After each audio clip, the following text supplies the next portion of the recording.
General, and talk about this organization called VoteVets. Mhm. Now, I'm on their email list because they're a leftist organization. They have general officers from the Army, I know, on their board. They do fundraising for them. And I've been getting fundraising emails from a general, and I'm going to name him. His name's Paul Eaton, I believe, Army general, 2-star, that says that because I think that there was something wrong with the 2020 election, I'm an insurrectionist. Now, I'm a retired colonel with combat time. I think I've served honorably. All the documentation says that.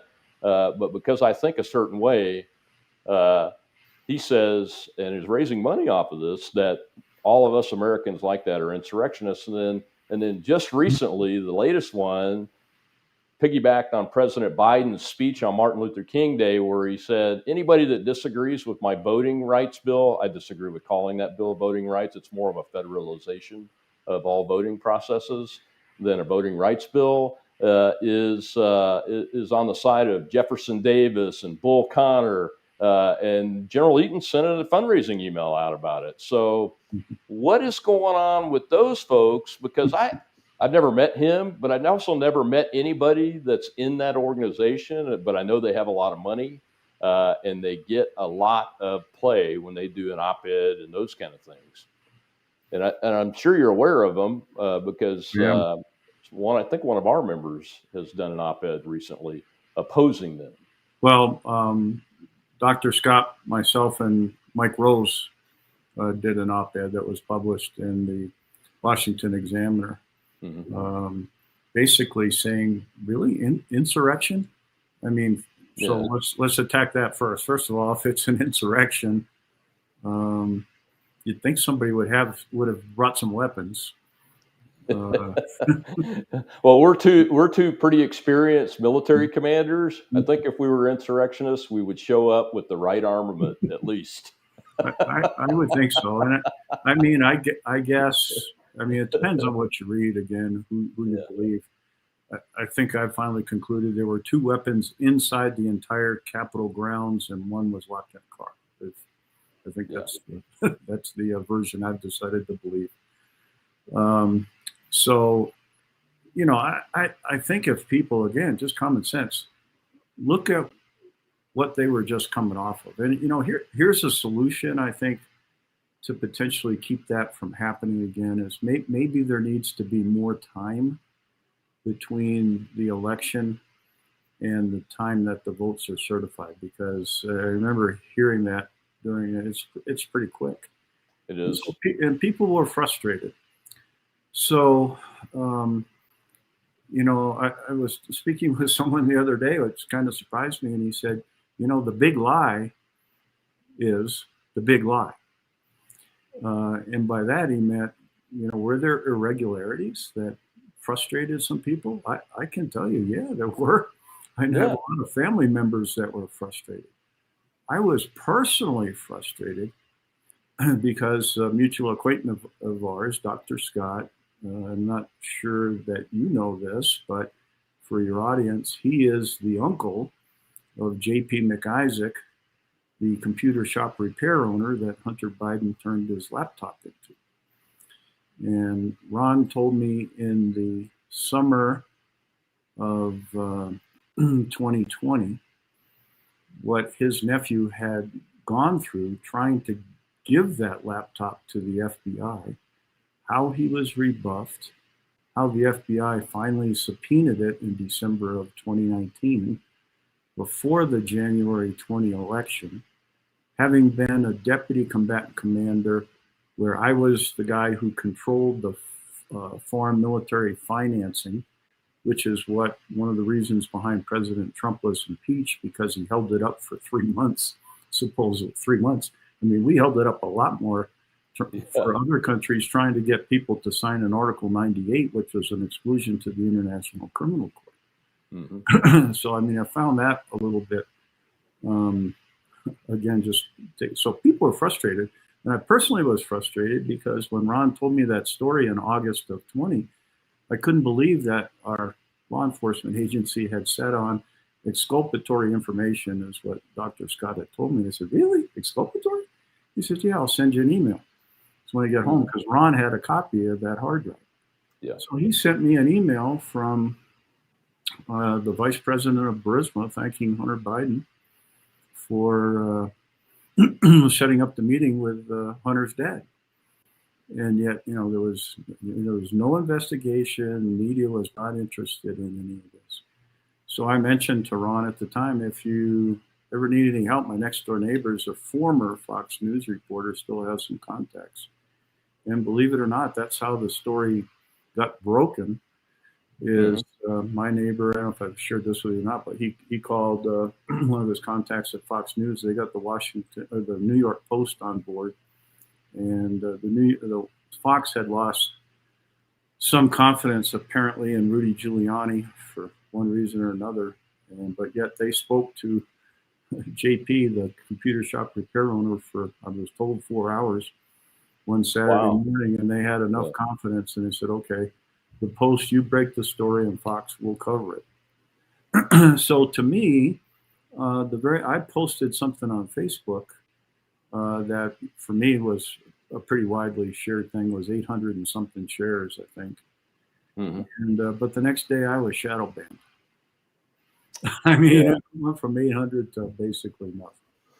And then, I mean, so that censorship to me is a kind of an election fraud that big tech participating in. And then I don't know how well you know our vice president for IT, but you should have him on your show sometime if you if you want to dive into more on that, because he studied the precinct by precinct election data from November of 2020 until March of last year. And I won't steal all of his mathematical terminologies, but what I walked away from, basically, it was statistically impossible for so many votes. It just exceeds the capabilities of even the machines to process them the way it happened. So people were frustrated, and that's what it was. And thankfully, I mean, when it was happening, I'm sure you, like most of your audience, went, "Oh no, come on, don't do this." But thankfully, it was 6 hours long. There was a couple $1 million worth of damage, I guess, instead of multi-billions, a couple of $1 billion worth of damages. No one was actually killed except one protester. Not like what happened in the summer of 2020. So, I mean, to call that an insurrection, I mean, I know it makes great politics, and that's why our friends on the left went down that road. But, it's sad because it just divides us further. Because I think it's brain cell that wasn't an insurrection. I so think the follow-on is causing grave damage. To have Army general officers essentially say that was an insurrection. Come on. I think the follow-on is causing grave damage to the United States, quite frankly, because our country can't survive that kind of division. And the protester that was killed was Air Force veteran Ashley Babbitt, folks. And there's still great questions about that shoot that have not continued to not be answered. It's just, and the follow-on is, the fact that we're here in 2022 and they're Army generals are fundraising off of this issue as an insurrection. It just kind of sets me back on my heels and go, wow, that's appalling. How do you do that? I mean, I said some things about the riots in 2020 and those kind of things, but at the same time, it was heartbreaking to see that happen to our country, and there really wasn't a good reason in my mind to see all that happen. And there were some things. I mean, when they take the president to the bunker in the White House because the protesters, so-called peaceful protesters, are trying to get to the place to burn it down. That's a pretty drastic move by the Secret Service. I've worked with those guys quite a bit, and I find it egregious. I really do, that Army general officers or any officers are doing that kind of political fundraising off of those kind of things. They're not really running for office. If they were running for office, I could see it. But even then, to fundraise off of that when it's a lie and it's not factually correct, and it's so damaging to our society, really does upset me. And I'm glad you spoke out on it, sir. And I appreciate you guys doing that op-ed piece.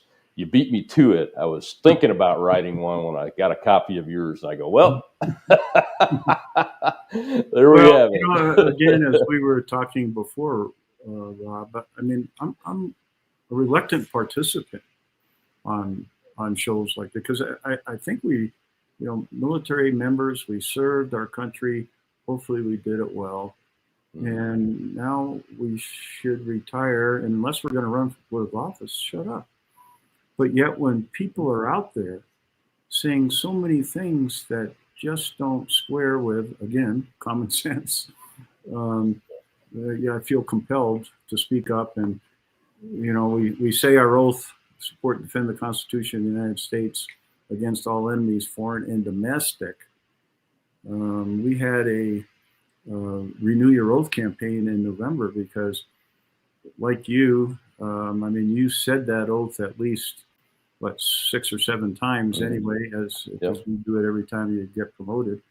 And I'm sure you administered it a number of times at promotion ceremonies. But I never really thought much about that domestic enemy.